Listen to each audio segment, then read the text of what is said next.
വിലക്കപ്പെട്ട പ്രണയം ഭാഗം 8. അവനോടൊന്നും തിരികെ ചോദിച്ചില്ലെങ്കിലും അവൻ എന്താണ് പറയാനുള്ളത് എന്ന രീതിയിലുള്ള മുഖഭാവമായിരുന്നു അവളിൽ അന്നേരം. തൻ്റെ പേരെന്താ? I forgot it. Shivami. Okay Shivami, താൻ എൻ്റെ അമ്മാമ്മയുടെ അടുത്ത് വന്നിട്ട് ഇപ്പോൾ എത്ര മാസമായി? അത് ഒരു 3 മാസമൊക്കെ ആയി കാണും. കൊച്ചേ, ഞാൻ വളച്ചുകെട്ടില്ലാതൊരു കാര്യം പറയാം. എനിക്ക് സ്വന്തമൊന്നും ബന്ധമൊന്നും പറയാൻ ആകെയുള്ളത് എൻ്റെ അമ്മാമ്മയാണ്. ഈ ലോകത്ത് ഞാൻ ഏറ്റവും കൂടുതൽ സ്നേഹിക്കുന്നതും എൻ്റെ അമ്മാമ്മയെ തന്നെയാണ്. അതുകൊണ്ട് ഞാനൊരു കാര്യം പറയാം. താൻ എൻ്റെ അമ്മാമ്മയോട് അധികം അടുത്തിടപഴകുന്നത് എനിക്ക് ഇഷ്ടാവുന്നില്ല. മേ ബി അതെൻ്റെ പൊസസീവ്നെസ് കൊണ്ടാകാം. അമ്മാമ്മയെ ഞാൻ മാത്രം സ്നേഹിക്കണം എന്നൊരു ചിന്ത കൊണ്ടാവാം. വാട്ടെവർ, അതൊന്നും ഞാൻ തന്നോട് പറയുന്നില്ല. പക്ഷേ എനിക്ക് താൻ അമ്മാമ്മയായിട്ട് കൂടുതൽ അടുക്കുന്നത് ഇഷ്ടമല്ല. അവൻ അവളോട് തീർത്ത് പറയുന്നത് പോലെ പറഞ്ഞു.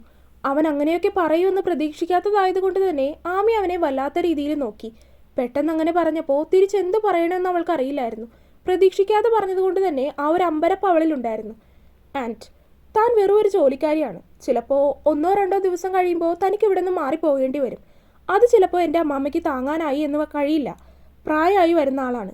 വെറുതെ അതിനെ ആവശ്യമില്ലാത്ത കാര്യങ്ങൾ കൊണ്ട് വേദനിപ്പിക്കരുത്. അതുകൊണ്ട് കൂടി പറയുവാണ്, അമ്മാമ്മയോടുള്ള തൻ്റെ ഈ അടുത്ത പെരുമാറ്റവും ഒരുപാട് സ്നേഹം കാണിക്കലൊക്കെ നിർത്തിയേക്ക്. അതിന് വേണ്ട. ഒരു താക്കീത് പോലെ അവളോട് പറഞ്ഞുകൊണ്ട് അവൻ അവളുടെ മറുപടിക്ക് കാതു കൊടുക്കാതെ നേരെ മുന്നിലേക്ക് നടന്നിരുന്നു. അവൾക്കാണെങ്കിൽ പെട്ടെന്ന് അവൻ പറഞ്ഞ് ഇങ്ങനെയുള്ള കാര്യങ്ങളെല്ലാം കേട്ട് കഴിഞ്ഞപ്പോഴേക്കും മനസ്സിൽ വല്ലാത്ത രീതിയിൽ ഒരു വേദന പോലെ തോന്നി. താൻ കാരണം മുത്തശ്ശി വേദനിക്കുമെന്നോ? ആ ഒരു ചോദ്യം അവൻ അങ്ങനെ പറഞ്ഞു കഴിഞ്ഞപ്പോൾ അവളുടെ മനസ്സിൽ ഉയർന്നു. തനിക്ക് അതിന് കഴിയുമോ? മുത്തശ്ശിയെ സ്നേഹിക്കുമല്ലേ താൻ ചെയ്യുന്നത്. പിന്നെ എങ്ങനെയാണ് തനിക്ക് മുത്തശ്ശിയെ വേദനിപ്പിക്കാൻ കഴിയുന്നത്? അവളുടെ മനസ്സ് അവൻ പറഞ്ഞ കാര്യങ്ങളിൽ കുടുങ്ങിക്കിടന്നു. എന്ത് ചെയ്യണമെന്നറിയാതെ ഒരുപാട് സമയം അങ്ങനെ തന്നെ നിന്നു അവൾ. അവൻ പറഞ്ഞ കാര്യങ്ങൾ വീണ്ടും വീണ്ടും അവളുടെ മനസ്സിൽ അങ്ങനെ തിങ്ങി നിറഞ്ഞു നിന്നു. കണ്ണുകൾ നിറഞ്ഞിരുന്നു. എങ്കിലും അവയെ തുടച്ചു നീക്കി അവൾ തിരികെ വീട്ടിലേക്ക് നടന്നു. മുത്തശ്ശി അവൾ വന്ന് നോക്കുമ്പോഴും ഉറക്കമാണ്. അവൾ നേരെ തൻ്റെ മുറിയിലേക്ക് കയറി. എല്ലാവർക്കും താനൊരു ഭാരമാകുവാണല്ലോ. മുറിയിലിട്ടിരിക്കുന്ന ടേബിളിൻ്റെ മുന്നിലെ കസേരയിലേക്ക് ഇരുന്നു കൊണ്ട് അവൾ കൈകൾ തലയിൽ വെച്ചു. ഓരോന്നങ്ങനെ ആലോചിച്ചപ്പോൾ ഇവിടെ നിന്നും പോയാലോ എന്ന് വരെ അവൾ ചിന്തിച്ചു. പക്ഷേ എങ്ങോട്ട് പോകാനാണ്? വീണ്ടും ആ നരകത്തിലേക്കോ? ഇല്ല. അവിടെ വെച്ച് തനിക്കുണ്ടായ ഒരു കൂട്ടം മറക്കാൻ ആഗ്രഹിക്കുന്ന ഓർമ്മകളിൽ നിന്ന് വിട്ടുമാറാൻ വേണ്ടിയാണ് ഒരു ജോലിക്ക് പോകാമെന്ന് തീരുമാനിച്ചത്. ഇല്ല, ഇനി ഒരിക്കലും തിരികെ അങ്ങോട്ടേക്കില്ല. താൻ ജീവിതത്തിൽ ഒരുപാട് പരീക്ഷണങ്ങൾ നേരിട്ട് കഴിഞ്ഞതാണ്. ഇനിയും ഒരു 100 പരീക്ഷണങ്ങൾ തന്നാലും അതെല്ലാം താൻ ധൈര്യത്തോടെ തന്നെ നേരിടും. ഒടുവിൽ മനസ്സിൽ എന്തൊക്കെയോ തീരുമാനിച്ചുറപ്പിച്ചുകൊണ്ട് അവൾ മുറിയിൽ നിന്നിറങ്ങി. മുത്തശ്ശിയെ വീണ്ടും ഒന്നുപോയി നോക്കി. അപ്പോഴും നല്ല ഉറക്കത്തിലാണ്. മരുന്നൊക്കെ കഴിക്കുന്നത് കൊണ്ടാകാം. മുത്തശ്ശി എഴുന്നേറ്റ് കഴിഞ്ഞപ്പോൾ ആമി തന്നെ പതിവ് പോലെ ഭക്ഷണമൊക്കെ എടുത്തു കൊടുക്കുകയും സഹായിക്കുകയും ഒക്കെ ചെയ്തു. അതെല്ലാം ചെയ്തു കൊടുക്കുമ്പോഴും ചെറിയൊരു ദുഃഖഭാവം അവളുടെ മുഖത്തുണ്ടായിരുന്നു. എങ്കിലും കാര്യങ്ങളെല്ലാം അവൾ കൃത്യമായിട്ട് തന്നെ ചെയ്തു കൊടുത്തു. എന്താ ആമിക്കൊച്ചേ ഇങ്ങനെ സംസാരിക്കാതിരിക്കുന്നത്? അവളുടെ അത്തരത്തിലുള്ള പെരുമാറ്റം കണ്ടതും മുത്തശ്ശി സംശയത്തോടെ ചോദിച്ചു. ഞാനിവിടെ മുത്തശ്ശിയെ നോക്കാമെന്ന ഹോം നേഴ്സാണ്. അപ്പോൾ ഞാൻ അതുപോലെ നിന്നാൽ മതിയല്ലോ? മുത്തശ്ശിയുടെ ചോദ്യത്തിന് ആമി ഗൗരവത്തോടെ ഉത്തരം പറഞ്ഞു. മുത്തശ്ശിയാണെങ്കിൽ അവളുടെ മറുപടി കേട്ട ആമിയെ സംശയത്തോടെ നോക്കി.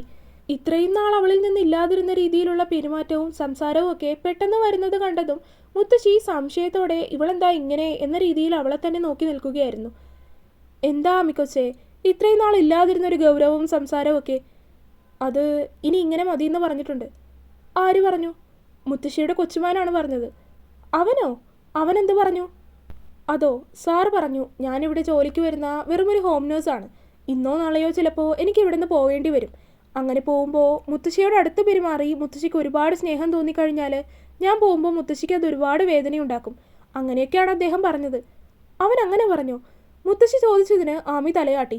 മുത്തശ്ശി ഗൗരവത്തോടെ ഒന്ന് ആലോചിച്ചു. ആ തിരുമാലിയെ ഞാനൊന്ന് കാണട്ടെ. എന്തൊക്കെ വേഷം കെട്ടലുകളാണ് പറഞ്ഞൊപ്പിച്ചിരിക്കുന്നത്, കുരുത്തം കെട്ടവൻ. മുത്തശ്ശി കട്ടിലിൽ നിന്ന് എഴുന്നേൽക്കാൻ ഒരുങ്ങി. മുത്തശ്ശി ഒന്നും പറയാൻ നിൽക്കണ്ട, അതിന് വേണ്ടത് ഞാൻ ചെയ്തോളാം. പഴയതുപോലെ കുസൃതി കലർന്ന ശബ്ദത്തിൽ ആമി മുത്തശ്ശിയോട് പറഞ്ഞു. നീ എന്ത് ചെയ്യാൻ പോവാണ്?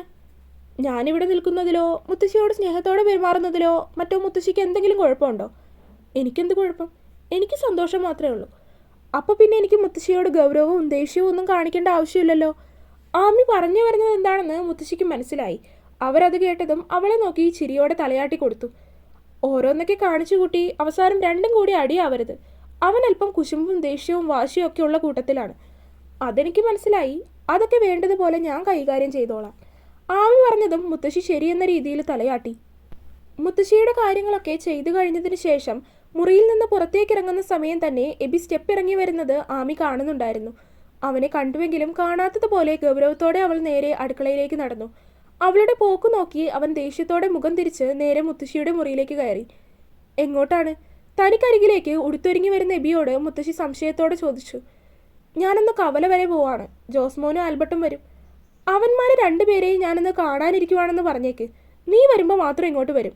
അല്ലാത്തപ്പോൾ ഇങ്ങനെ ഒരാൾ ഇവിടെ ഉണ്ടെന്ന് പോലും നോട്ടമില്ല. അവന്മാർക്കൊക്കെ അമ്മാമ്മയെ പേടിയാണെന്നേ. മുത്തശ്ശി പറയുന്നത് കേട്ടതും എബി അവരോട് ചിരിയോടെ പറഞ്ഞു. പിന്നെ പേടി? ഞാനെന്താണ് അവന്മാരെ പിടിച്ച് തിന്നുകളയുന്ന പേടിയാണോ? ചിലപ്പോൾ അതും ഉണ്ടാകും. ദേ നല്ല അടി തരും ഞാൻ. അവൻ്റെ തമാശയോടെയുള്ള മറുപടിയിൽ മുത്തശ്ശി അവന് നേരെയും തമാശയായി കൈ ഓങ്ങി. മുത്തശ്ശി ദാ ചൂടുവെള്ളം.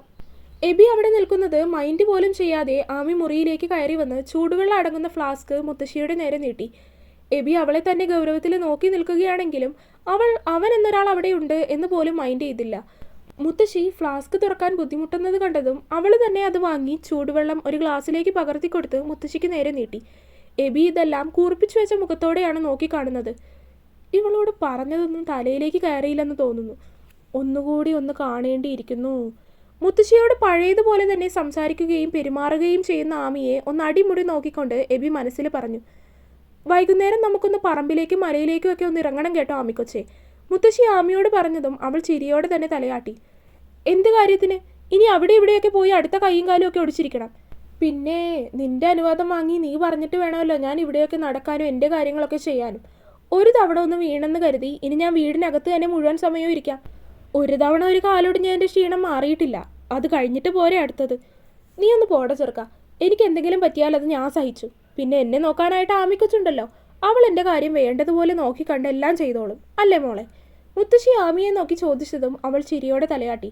മുത്തശ്ശി അവനെ കീരി പിടിപ്പിക്കാനുള്ള ഉദ്ദേശത്തിൽ തന്നെയാണ് അതെല്ലാം പറഞ്ഞതും. എന്ത് കോപ്പെങ്കിലും കാട്ട്. മുത്തശ്ശി പറയുന്നത് കേട്ടതും അവൻ ദേഷ്യത്തോടെ പറഞ്ഞു. അതിനുശേഷം ആമിയെ ഒന്ന് ദേഷ്യത്തിൽ നോക്കിക്കൊണ്ട് അവൻ മുറിയിൽ നിന്ന് ഇറങ്ങിപ്പോയി. സാറിന് ദേഷ്യമായിരുന്നു തോന്നുന്നു മുത്തശ്ശി. ദേഷ്യമാണെങ്കിൽ അങ്ങനെ തന്നെ ഇരിക്കട്ടെ. അല്ല പിന്നെ അവൻ എന്തിനാണ് വെറുതെ ഒരു കാര്യത്തിന് ഇടപെടാത്ത മോളോട് അങ്ങനെയൊക്കെ പറഞ്ഞത്? മുത്തശ്ശി അല്പം ഗൗരവത്തിലാണ് അത് ചോദിച്ചത്. അവൻ അങ്ങനെ പറഞ്ഞത് മുത്തശ്ശിക്ക് ഇഷ്ടപ്പെട്ടിട്ടില്ല എന്നത് അവരുടെ പെരുമാറ്റത്തിൽ നിന്ന് തന്നെ ആമിക്ക് മനസ്സിലായി. അതുകൊണ്ട് എബി അങ്ങനെ പറഞ്ഞത് മുത്തശ്ശിയോട് പറയേണ്ടിയിരുന്നില്ല എന്ന് തോന്നിപ്പോയി അവൾക്ക്. ഇനി ഇതിനെ ചൊല്ലി എബിയും മുത്തശ്ശിയും തമ്മിൽ എന്തെങ്കിലും പ്രശ്നമാകുമോ എന്നും അവൾ ചിന്തിച്ചു. എബി പുറത്തേക്ക് പോയി തിരികെ വരുമ്പോൾ കാണുന്നത് മുത്തശ്ശിയുടെ കാലിൽ എന്തോ ഓയിൻമെൻ്റ് ഒക്കെ പുരട്ടിക്കൊടുക്കുന്ന ആമിയെയാണ്. അതുകൂടി കണ്ടതും ഇത്രയും നേരം ഒന്ന് തണുത്തു നിന്നിരുന്നവൻ്റെ ദേഷ്യം വീണ്ടും ഉദിച്ചു വന്നു. മുത്തശ്ശിയോടൊന്നും പറയാതെ അവൻ മുകളിലേക്ക് കയറിപ്പോയി. അവൻ മുകളിലേക്ക് പോകുന്നത് കണ്ടപ്പോഴാണ് അവൻ എത്തിയിട്ടുള്ള കാര്യം ആമിയും കാണുന്നത്. സാറിന് ശരിക്കും ദേഷ്യമായിന്ന് തോന്നുന്നു മുത്തശ്ശി. അതൊക്കെ ശരിയാക്കാൻ എനിക്കറിയാം. ഇതൊക്കെ ഞാൻ എത്ര കണ്ടതാണ്. എബിയെക്കുറിച്ച് പറഞ്ഞപ്പോൾ തന്നെ മുത്തശ്ശി പുഞ്ചിരിയോടെ പറഞ്ഞു. ആമി അതിന് അത്ര തെളിച്ചമില്ലാത്തൊരു പുഞ്ചിരിയാണ് തിരികെ കൊടുത്തത്. അവളുടെ ഉള്ളിൽ താൻ കാരണമാണോ എബി മുത്തശ്ശിയോടും കൂടി ദേഷ്യം കാണിക്കുന്നത് എന്ന ചിന്തയായിരുന്നു. കുറച്ചു സമയം കഴിഞ്ഞ് ആമി മുറിയിലേക്ക് പോയതും മുത്തശ്ശി പതിയെ എബിയുടെ മുറിയിലേക്കെത്തി. ഡോർ ലോക്കല്ല, അകത്തേക്ക് കയറി വന്നോ. വാതിലിൽ ആരോ തട്ടുന്ന ശബ്ദം കേട്ടപ്പോൾ തന്നെ എബി അകത്തു നിന്ന് ഉറക്കെ വിളിച്ചു പറഞ്ഞു. ഒന്നും മിണ്ടാതെ മുത്തശ്ശി അകത്തേക്ക് കയറി. നോക്കുമ്പോൾ 2 ലാപ്ടോപ്പ് കയ്യിൽ വെച്ച് അതിൽ കാര്യമായ എന്തൊക്കെയോ ചെയ്യുകയാണ് എബി. മുറിയിലേക്ക് ആരാണ് കയറി വന്നിരിക്കുന്നത് എന്ന് നോക്കാനുള്ള സമയം പോലും ഇല്ല അവന്. എബി അവനെ വിളിച്ചപ്പോഴാണ് മുത്തശ്ശിയാണ് വന്നിരിക്കുന്നതെന്നവന് മനസ്സിലായത്. ഉടനെ തന്നെ അവൻ എഴുന്നേറ്റ് തിരിഞ്ഞു നോക്കി. എന്തിനാ ഇപ്പോൾ ഇങ്ങോട്ട് കയറി വന്നത്? നീ ഇവിടെ ഇരിക്കുവാണെങ്കിൽ പിന്നെ എനിക്ക് കാണണമെങ്കിൽ ഇങ്ങോട്ട് കയറി വരാതെ എങ്ങനാ? മുത്തശ്ശി തമാശയോട് പറഞ്ഞുകൊണ്ട് അവൻ്റെ കട്ടിലിലേക്കിരുന്നു. മുത്തശ്ശിയോട് സംസാരിക്കുന്നുണ്ടെങ്കിലും അവൻ്റെ മുഖം വീർത്തിരിക്കുകയാണ്. മുത്തശ്ശിയോട് പരിഭവവും പിണക്കവും ഉള്ളതുപോലെ അത് മുത്തശ്ശിക്ക് എളുപ്പം മനസ്സിലാവുകയും ചെയ്തു. അതുകൊണ്ട് മുത്തശ്ശി അവനെ ചിരിയോടെ നോക്കിയിരിക്കുകയാണ്. എന്താ എൻ്റെ എബിക്കുട്ടൻ്റെ മുഖം ഇങ്ങനെ വീർത്തിരിക്കുന്നത്? ഒന്നുമില്ല. അവൻ ടേബിളിൻ്റെ മുന്നിലിട്ടിരിക്കുന്ന കസേര എടുത്ത് മുത്തശ്ശിയുടെ മുന്നിലേക്കിട്ട് അതിലേക്ക് ഇരുന്നു കൊണ്ട് പറഞ്ഞു. അങ്ങനെ അല്ലല്ലോ, എന്തോ ഉണ്ടല്ലോ. മുത്തശ്ശി അവനെ ഒന്ന് ഇരുത്തി നോക്കിക്കൊണ്ട് പറഞ്ഞു. എന്ത്? ഒന്നുമില്ല. മുത്തശ്ശി ഇത് ചോദിക്കാനാണോ ഇപ്പോൾ സ്റ്റെപ്പ് മുഴുവൻ കയറി ഇവിടെ വരെ വന്നത്? ആമിയെ ഇഷ്ടമായില്ലേ നിനക്ക്? മുത്തശ്ശി അങ്ങനെ ചോദിച്ചതും അവൾ ഇനിയും താൻ അവളോട് സംസാരിച്ച കാര്യമെല്ലാം മുത്തശ്ശിയോട് പറഞ്ഞോ എന്ന സംശയമാണ് അവൻ്റെ മനസ്സിൽ ആദ്യം ഉദിച്ചത്. അമ്മാമ്മ എന്താ അങ്ങനെ ചോദിച്ചത്? ഒന്നും അറിയാത്തതുപോലെ മുത്തശ്ശിയോട് എബി തിരികെ ചോദിച്ചു. ഏയ്, നിന്റെ പെരുമാറ്റമൊക്കെ കണ്ടപ്പോൾ എനിക്കെന്തോ അങ്ങനെ തോന്നി. മുത്തശ്ശി അങ്ങനെ പറഞ്ഞതും എബിക്ക് അത് എതിർത്ത് പറയാൻ തോന്നിയില്ല. കാരണം മനസ്സിൽ അവളോട് എന്തോ ഒരു പ്രശ്നമുണ്ട്. ഇഷ്ടക്കുറവെന്ന് പറയാൻ പറ്റില്ല, ഒരുതരം കുശുമ്പോ പൊസസീവ്നെസ്സോ അങ്ങനെ എന്തോ. അത് മുത്തശ്ശിയോട് കൂടുതൽ അടുത്ത് പെരുമാറുന്നത് കൊണ്ട് മാത്രമുള്ളതാണ്. എന്താ എബി ഇത്ര ആലോചിക്കാൻ? അവനെന്തോ ആലോചിക്കുന്നത് കണ്ടതും മുത്തശ്ശി ചോദിച്ചു.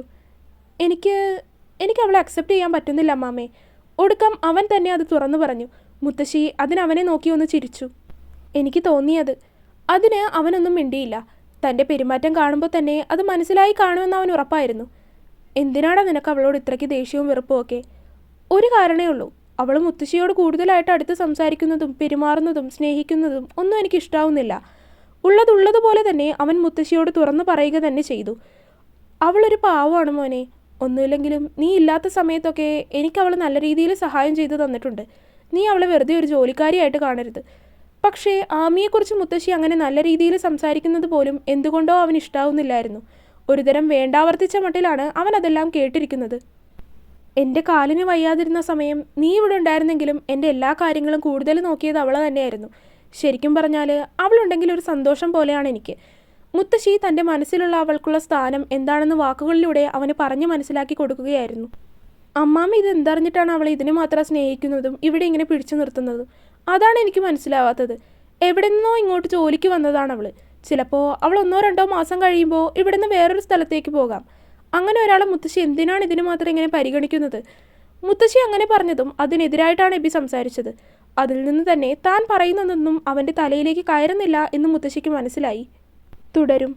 അപ്പോൾ വീഡിയോ കണ്ടവരെല്ലാവരും വീഡിയോ ലൈക്ക് ചെയ്യുക. നിങ്ങളുടെ അഭിപ്രായങ്ങൾ എന്തായാലും അത് കമൻറ്റായിട്ട് അറിയിക്കുക. ചാനൽ സബ്സ്ക്രൈബ് ചെയ്യാത്തവരുണ്ടെങ്കിൽ സബ്സ്ക്രൈബ് ചെയ്യുക.